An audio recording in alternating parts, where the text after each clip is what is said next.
pre všetkých ľudí, ktorí mi hovoria, že nevedia, kde majú nájsť ubytovanie, tak veľmi jednoduchý sumár prichádza. Dobre?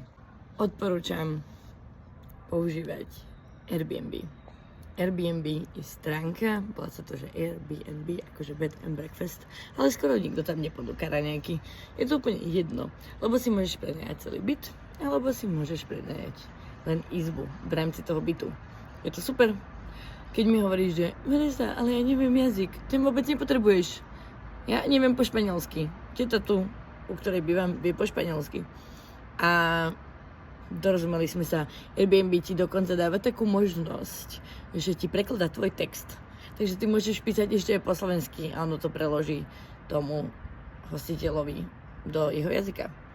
Ďalej, Booking. Ja moc nepoužívam, ale môžeš používať. Sú tam super dealy. Pre mladšiu kategóriu odporúčam tzv. Aplikáciu, že Hostel World. Hostel World. A tam máš vlastne všetky možné hostely na svete. Kamkoľvek dojdeš. To je super možnosť, ako sa socializovať, keď cestuješ sám. Sú tam rôzni ďalší mladí ľudia, ktorí tiež cestujú. Máš tam potom taký chat, sa s nimi vie spájať a tak. Takže, ak mi hovoríš, že nepôjdem nikam, lebo neviem, kde mám ostať, tak riešenie je vždy. Chod do toho. Čau.